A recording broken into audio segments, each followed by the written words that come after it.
Hey, what's up? It's Jim, and today I'm going to talk about Skyscraper. If there was an auteur theory for the Rock starring vehicles, it would definitely be saving his family or saving his friends over, stopping the big incident that's really going on. That seems to be the big thing throughout all his movies. I've heard of people made auteur theories for people like Stallone and Schwarzenegger, and with Dwayne "The Rock" Johnson, it'd be like pretty easy. It's pretty much like, doesn't matter if there's an earthquake going on and he's someone who can save lots of people, he's gonna save his family first. And I get that. I haven't actually been in an earthquake or a biggest building ever on fire or a rampage monster, so I can't really speak on that with any real authority. But it seems like that's like his plot in all of these things, whether he's going to save his family or his buddy Kevin Hart or his family again or a rampage monster or his friends. That seems to be what's going on, even if it's a little derivative of kind of like where he's probably best utilized in the Fast and Furious films, where it's all about family. With The Rock, it's all about family and I guess that rampage monster thing. The one thing I think that makes this film less entertaining is that The Rock,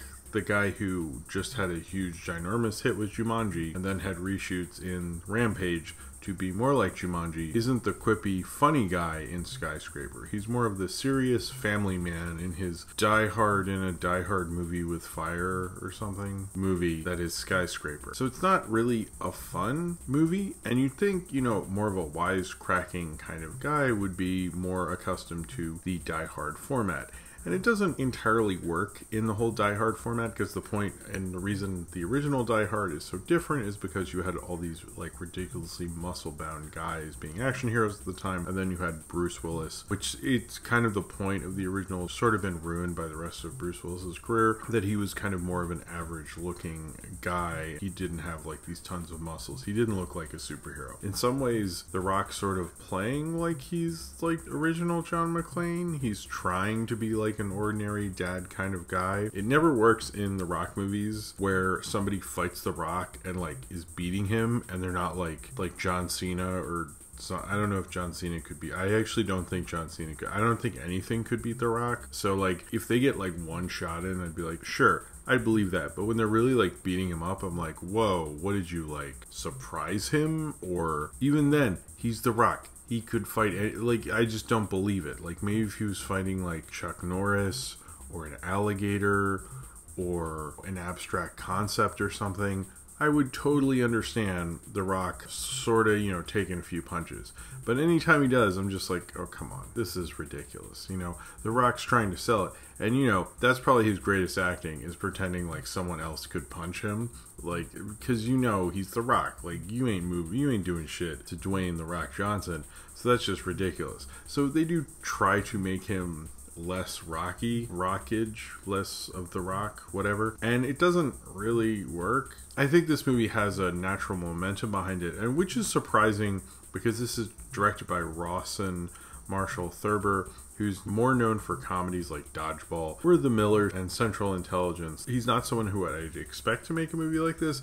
He actually does a decent enough, he does a good job considering he's a comedy director. It's a little surprising he's a comedy director to this, because there's like no parts that are funny at all. I think he does a good job as kind of like a studio director thing, but if there's anybody writing a dissertation on his auteur theory, I think this movie just totally ruined that. Also, why were you doing that? But whatever, maybe you were somewhere, maybe. I think something like The Towering Inferno didn't have as much personality as like Die Hard had a lot of personality in it, and Skyscraper kind of like saw Die Hard and were like, what if we had less of the fun parts but all of the action parts, sorta, and different things? A lot of this film, which is set in Hong Kong, is very much appealing to the overseas box office, particularly in China, because the biggest building ever in the history of biggest buildings is in Hong Kong, and they have lots of Chinese stars throughout this film. There's a lot of it that's subtitled, so you could probably convince your date this is an art movie. Maybe it's pretty subtitled, so at least The Rock's making America read a little bit. It's more subtitled than like most building on fire movies are, I guess. This feels very like much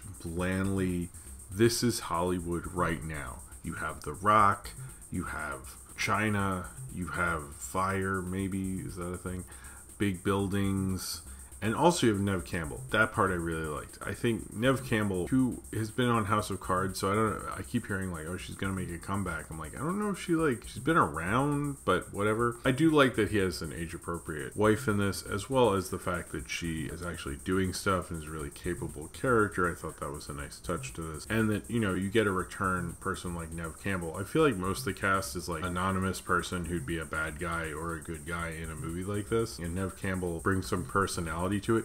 It's interesting how much of the casting in this is so bland and to the point. Like, you would think, I don't know, I almost don't believe that this guy directed this. Like, I like that all of it was pre-visualized. They're like, I don't know, just tell The Rock to say his lines or something, whatever. Like, I would totally believe that about Skyscraper. It's like a fun, dumb summer movie, and it works within that, but it's like, I think I will probably remember, this is like something I never thought I'd say, but I think I probably remember San Andreas over this. I think I remember more of Rampage, which wasn't something I like that much. More than this, it just has like so little personality to it. And although I love the poster, which I'm looking at and is staring deep into my soul, of The Rock, like, keep looking at it. It's so weird. It's like you can see into his soul. He's like, please, just let me have this. I gotta save my family. It definitely is a decent summer fun movie. It probably makes me sort of think I shouldn't have been so negative about Rampage in comparison to this thing, which is just sort of like very B. It's so B, in fact, it forgot to be interesting. And I think that's kind of the problem with a lot of disaster stuff, is they're just like, disaster, disaster, disaster. And then they're like, hey, personality. And they're like, oh,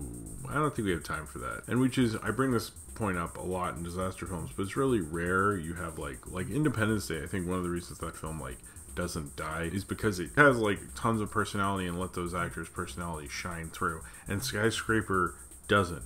And Skyscraper will be another one of those disaster films that, like, you're like, oh yeah, sure, I'll watch that on HBO or FX or whatever. In 20 years, you're not gonna maybe see it on TV because no one would care. Also, there'll be no TV, so that's, but you know, the general concept of what I'm talking about, I guess. It'll be on the cheaper streaming service or whatever the fuck. I'm not gonna predict the future right now, but it just, like, isn't going to be a very memorable thing. It's just another stepping stone in this huge, gigantic career of The Rock, but it almost feels like a film like when he did Snitch or when he did Faster or things of that nature, like those kind of Rock movies. This age of The Rock is more Jumanji, and Rampage kind of fit under the Jumanji Welcome to the Jungle banner or era.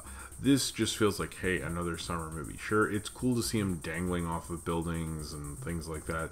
And this movie does sort of have fun with that. They even have an in-universe, like, Greek chorus to, like, react to things, which I found highly obnoxious. There's huge logic gaps. Like, suddenly, like, the press knows he's the bad guy or thinks he's the bad guy, and they acknowledge that before the cops are looking for him, which is weird. There's huge times I'm like, wait, what now? And then they just like, they're like, we're moving on. Movies keep going. There's a cool, like, Enter the Dragon type funhouse mirror thing, which it sets up early on. You know, you have the biggest building, like, ever. It's like a really big building. Like, why not have, like, all sorts of crazy crap on each floor? Like, why not have some cool set pieces? Why not various people be like, oh, my pearls, I have to go back, or something, you know, something interesting. They just don't really, like, have as much fun with the concept. You know, I think one thing, if you're going to see a disaster film, the reason, like, people talk about the stupid cow and Twister, because it was fun, and you'd be like, remember the stupid cow? And they'd be like, oh yeah, I had a gateway computer or something. I don't know, it was the 90s, whatever. In Skyscraper,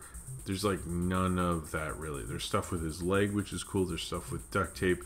It almost feels like stuff we've seen in other, like, Die Hard ripoffs or, like, in actual Die Hard. That makes you just go like, yeah, Skyscraper, cool. The Rock is like this big showman, kind of classic Hollywood star in a lot of ways. He can sing, he can dance, he can punch people real good. And, like, in this, it's like I sort of just got punching people real good, and to be honest, I didn't get a lot of that because he was afraid to, like, fight and stuff because of this thing. By the way, I've seen 2 movies in the past month that are new releases, that are mainstream big summer movies where kids are exploded by bombs in summer movies. In the intros, man, Trump's America is fucked up. If this is how we're starting Skyscraper, which is, you see how he needed a leg. We needed that explained. And then that was in Sicario also. Spoilers for both of those. It will haunt your dreams because they'll be like, they're not going to kill a kid. Oh no, we don't fucking care anymore apparently.